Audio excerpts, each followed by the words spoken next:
আমার নবী, আমাদের নবী, আল্লাহর হাবিব নবী রাহমাতুল লিল আলামিন নবী বলছেন, কোন মুমিন বান্দা পথ হাঁটা চলার পথে যদি একটা কাঁটা ফুটে পায়ের মধ্যে, ওই কাঁটার ব্যথা যদি সে ধৈর্য ধারণ করতে পারে আল্লাহকে সন্তুষ্টি করার জন্য, আমি নবী রাহমাতুল লিল আলামিন বলে দিলাম, ওই ব্যথা সহ্য করার কারণে, আল্লাহর উপর সন্তুষ্টি থাকার কারণে আল্লাহ তার আমলনামা থেকে গুনাহ মাফ করে দেয়। আর একটু জোরে, ফুটলেন কি? কথা বলে না। ফুটলেন কি? এবার আপনি শুধু কি করেছেন জানেন? ও ও মারে, কষ্ট হচ্ছে কিন্তু একটু ধৈর্য ধরলেন, কারণ আপনি চিল্লাইলেও ব্যথা থাকবে। খুব খেয়াল করবেন, চিল্লাইলেও ব্যথা থাকবে। আপনি ফেল করছেন আর কি পরীক্ষা, আপনি ফেল করেছেন আর কি পরীক্ষা, এখন কান্নাকাটি করলে তো আর সেটা এ প্লাস আসবে না। এখন আমার যুবক ভাই বোনেরা, আমার যুবতী ভাই বোনেরা কি করে, যুবক যুবতী ভাই বোনেরা এটাকে না সহ্য করতে পেরে 10 জনের, ওই যে আমাদের সমাজের কিছু মানুষ আছে, ওই নিজের পাতে কি আছে কি দেখে না, মানুষকে শুধু বারবার খোঁটা মারে, মানুষের পাতের মধ্যে শুধু গুতা মারে। ছেলেটার, ওই মেয়েটার এই হয়েছে, ছেলেটার এই হয়েছে, পড়ালেখায় পাস করতে পারে নাই, নিজেদের পরীক্ষায় পাস করে নাই, সে কথা আর বলে না। ওই একটা ছেলে A- পেয়েছে, একটা মেয়ে A- পেয়েছে, এটাকে উৎসাহ সে দেয় না। তারা তো জানে না জীবনের তকদিরের সফলতা গোল্ডেনে প্লাসের মধ্যে থাকে না, আল্লাহর রহমতের মধ্যে থাকে। আপনার জানাশোনার অনেক ছেলে মেয়েকে আপনি দেখবেন ভালো পড়ালেখা করতো না, কিন্তু জীবনে শাইন করছে না, আছে নাকি না আপনারা বলেন? আবার যাদেরকে ছোটবেলা থেকে সবাই বলে সেটা অনেক ব্রিলিয়ান্ট, অনেক ভালো, এটাও তো আপনারা দেখেছেন। এটা আল্লাহ কেন করেছেন? আল্লাহ পাক জানান দিতে চাচ্ছেন, তোমরা যে থিওরি দিয়ে সফলতাকে চিন্তা করো, সেটা তোমাদের থিওরির উপর নির্ভর করে না, সেটা আমি রহমানের ইচ্ছার উপর নির্ভর করে। বলেন সুবহান। এবার বলেন, কষ্ট কার জীবনে নাই? সবার জীবনে কষ্ট আছে, সবার জীবনে কষ্ট আছে, সবাই নিজ নিজ জায়গায় দুঃখে কষ্টে সময় কাটাচ্ছে। আমাদের যে জিনিসটা বুঝতে হবে এবং মনে রাখতে হবে, মনে রাখবেন, শয়তান কখন বেশি হামলা করে জানেন? যখন আপনি কষ্টে পড়ে যাবেন, শয়তান এসে আপনাকে লাড়া শুরু করবে। যখন আপনি বেশি ডিপ্রেশনে চলে যাবেন, শয়তান তখন আসবে। তখন এসে কি বলে, এখন আমি বললে আপনাদের এখানে অনেকের সাথে আপনার কথা মিলে যাবে। দেখেন আমাদের জীবনে এরকম হয় কিনা, অনেক নামাজ পড়ছে, অনেক নামাজ পড়ে চেয়েছে, তাহাজ্জুদ পড়ে চেয়েছে, দোয়া করেছে, কিন্তু আশাটা পূরণ হয় নাই। এক পর্যায়ে এসে মানুষটা বলে, নামাজ পড়ে আর লাভ কি?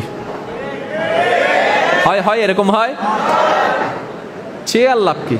এতদিন চাইছি পাই নাই তো, এতভাবে চেয়েছি পাই নাই তো, এইভাবে চেয়েছি পাই নাই তো। আসলে সেটা ওনার কথা নয়, এর কিছুদিন আগে শয়তান এসে মনের মধ্যে বসাই দিয়েছে, পড়ে লাভ কি, তুমি তো পাচ্ছ না।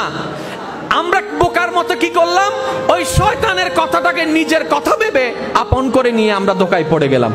আর সেজন্য সবার উচিত আগে শয়তানের ধোকা কাকে বলে সেটা যাচাই বাছাই করা, শয়তানে কিভাবে ধোকা দেয় সেটা বুঝতে পারা। কারণ আপনার আমার যেভাবেই হোক আল্লাহর প্রিয় হতেই হবে।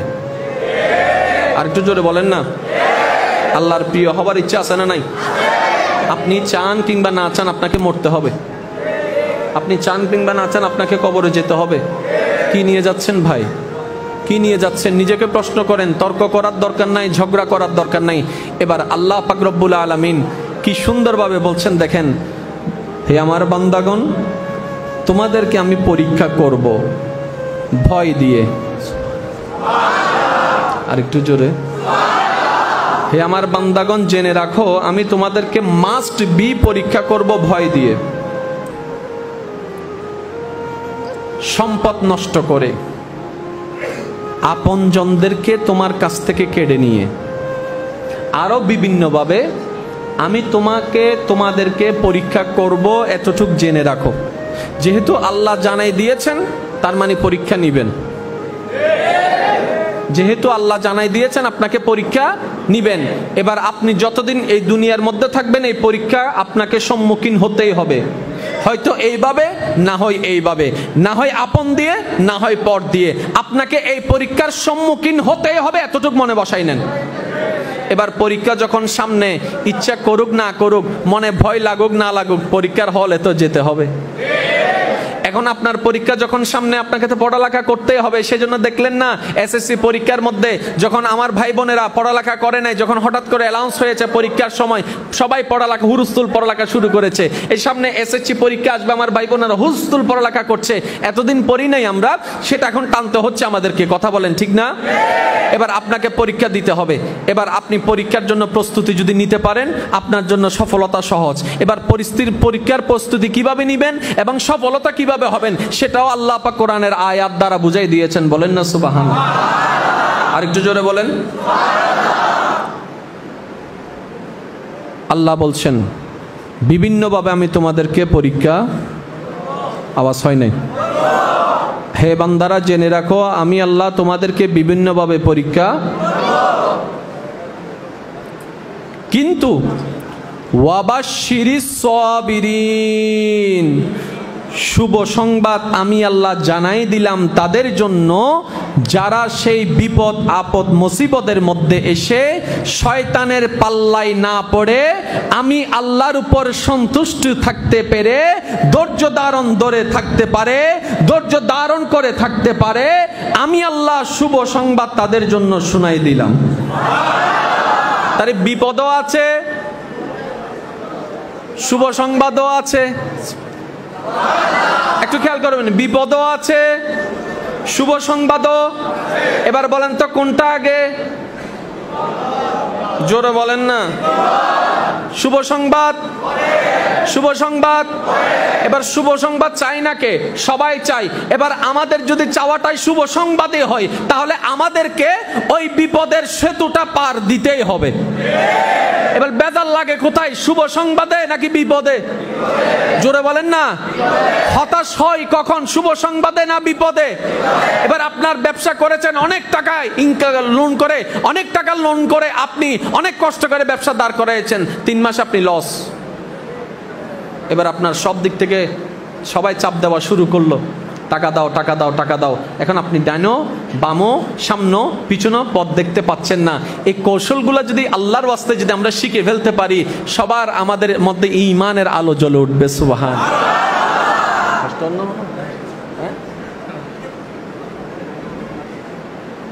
এই শীতকালে যে আমি কেন এত ঘামাই আমি সেটাই বুঝি না। অনাতুন গরম লান না,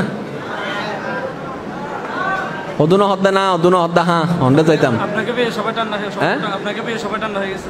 ইতারা মনে কষ্ট পার ফানলার। এই আলোচনাটা বুঝার দরকার আছে না নাই? আমি প্রায় সময় একটা আফসোস করি, কোরআন যার কাছে আছে, হাদিস যার কাছে আছে, তার কাছে আর পৃথিবীর কোনো কারো কাছে পরামর্শ নেওয়ার দরকার। আমরা এত ডিপ্রেশনে পড়ে আছি কেন?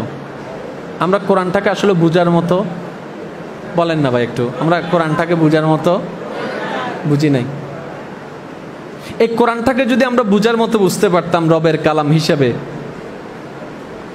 হায় হায় হায়, আমাদের জীবনের সমস্ত কিছুই সমাধান হয়ে যেত।